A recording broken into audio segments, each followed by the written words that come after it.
sobre esse tema tão decisivo, que deve ser implantado a partir de 2022 e que vai requerer uma mudança de cultura bastante forte das operadoras de saúde de forma geral, né? Então, a expectativa é bastante grande de um aperfeiçoamento do mercado, muito em linha do que a ANS vinha, de alguma forma, analisando dos insucessos que ocorreram nos últimos 20 anos e aperfeiçoando as estruturas de governança e gestão das operadoras de saúde. Então, a expectativa é bastante grande.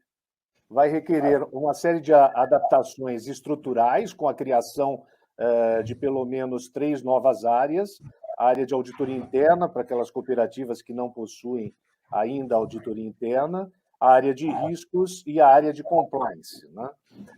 Depois a gente pode falar um pouco melhor de como essa estrutura deve ficar posicionada dentro das organizações, mas eu acho que o ponto principal que é requerido tanto pelo guia que foi criado pela ANS, quanto pelo normativo a 443, é a mudança cultural, né? Nós precisaremos ter uma mudança de comportamento dos conselhos de administração, daquelas organizações que possuem conselhos de administração, dos conselhos fiscais e da diretoria executiva com relação ao seu papel de monitoramento dos riscos, de análise desses riscos e de prestação de contas das suas atividades. Então, está muito direcionado àquilo que nós temos como melhores práticas de governança, instituído pelo Instituto Brasileiro de Governança Corporativa. Então, há um enfoque muito forte em ética, transparência, prestação de contas, num sentido mais amplo, que é o sentido do accountability,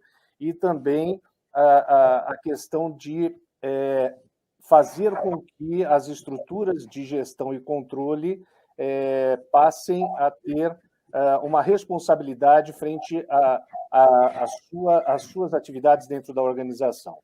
Um outro ponto que, durante o evento, também a gente vai poder abordar é a questão do mapeamento de processos, o conhecimento da estrutura da empresa de uma forma metodológica, e na própria norma ou na cartilha da ANS, a sugestão é que se siga a ISO 31000, e esse trabalho, né, a gente entende que deve ser feito com toda uma estruturação também ligado ao que já se tem de acreditação dentro das operadoras de saúde ou das entidades relacionadas à área de saúde, e uma mudança comportamental da visão dos participantes dessas estruturas, numa visão de entidade, empresa, e uma redução dos conflitos de interesses que existem entre aquilo que se espera como pessoa física e aquilo que se espera como organização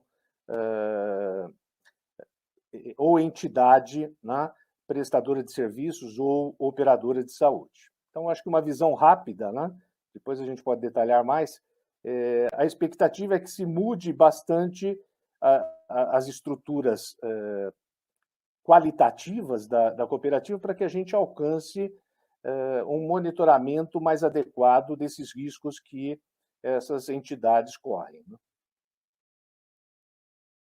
Complementando, né, doutor Munhoz, trazendo um pouquinho em números, né, nos últimos 10 anos, aí de 2009 até março de 2019, né, a fonte é a ANS, o Tabinete, a quantidade de operadoras médico-hospitalares no Brasil, ela caiu 32%, ou seja, de 1.095 para 742, né?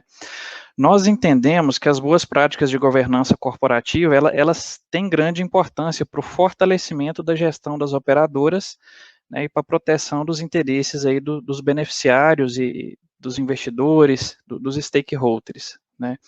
E isso garante, né, a profissionalização, a sucessão planejada, separa os interesses pessoais do bem maior que é a empresa, né?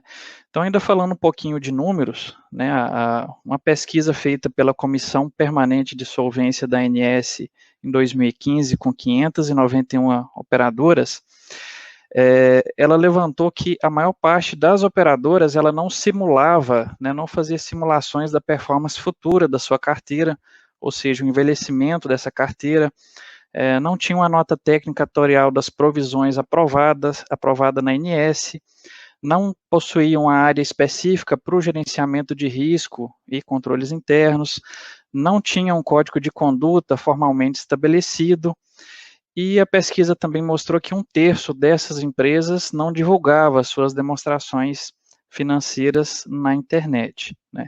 Então, a minha expectativa quanto à RN 443 é que ela traga avanços na gestão das operadoras, né? E quanto mais cedo, melhor, né? Quanto mais cedo as operadoras, as empresas, elas começarem o processo de diagnóstico dos seus pontos fracos, dos seus riscos, e começarem a estruturação, né, estruturar as áreas de controle, as áreas de GRC, mais chances elas têm aí de atender as exigências da 443 no prazo estipulado, né, já que a gente tem um prazo curto para isso, e obtendo aí os benefícios da redução de capital, do capital regulatório que a norma prevê.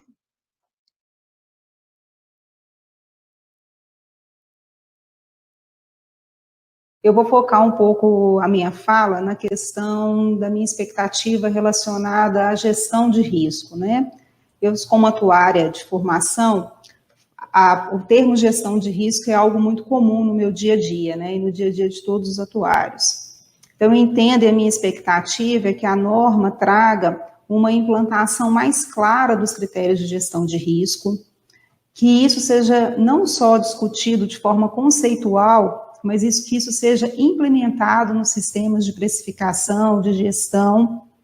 E um outro ponto que eu acho muito importante, que é abordado dentro da gestão de risco na RN 443, é a questão da qualidade da informação e da confiabilidade dos dados que são utilizados no dia a dia das operadoras de plano de saúde no Brasil. Como consultora que atende diversas operadoras via Result Consultoria, eu observo que dentro de uma operadora de plano de saúde, independente do porte dessa operadora, nós temos muita dificuldade com relação à qualidade da informação. São diversos sistemas operacionais que muitas das vezes não estão interligados. Algumas premissas não são definidas de forma clara, então um simples termo como sinistralidade pode ser apurado de diversas formas dentro de uma operadora de plano de saúde, e a gente pode chegar em resultados completamente diferentes. Então, a minha expectativa é que, através da norma, a gente tenha essas questões tratadas e implementadas de forma mais correta nas operadoras. Falar de RN 443 hoje, quase todos os dias, né, a gente respira essa norma dentro das operadoras de saúde. E eu vou um pouquinho na contramão, e ao invés da gente falar de desafio, eu vou falar de oportunidade. Oportunidade para os planos de saúde, gerar um mercado mais seguro, mais robusto e confiante, tanto para as operadoras quanto para os usuários. O Léo abordou muito bem os quesitos aí dos planos de saúde que quebraram, que não seguem algumas regras ou as boas práticas de mercado. E quando a gente fala de pilares de governança corporativa, o primeiro requisito é o Tony the Top, é o apoio irrestrito da alta liderança.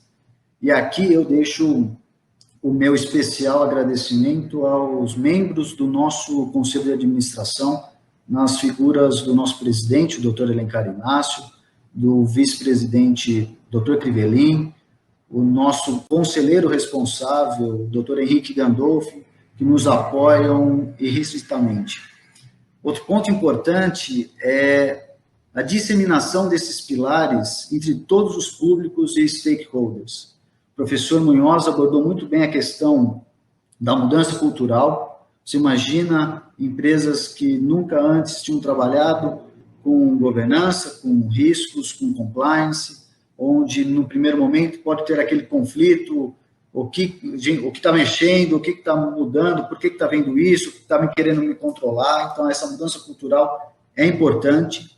E, sem dúvida nenhuma, a implementação desta normativa, sem esses requisitos e esse apoio da alta liderança, pode colocar em risco a perenidade e a sustentabilidade das operadoras. Então, eu vejo com muito bons olhos essa grande normativa. Ela juntou uma série de normas, né? Se a gente falar de lei anticorrupção, que vem desde 2013, 2015, com um decreto, os melhores frameworks de gestão de riscos já vem de um tempo para cá, e a ANS se aproximando de órgãos reguladores como o Banco Central e SUSEP, nas melhores práticas de mercado, com certeza vai trazer uma segurança muito maior aos nossos usuários e aos nossos planos. E eu acredito que isso pode ser fundamental para a perenidade das nossas operadoras.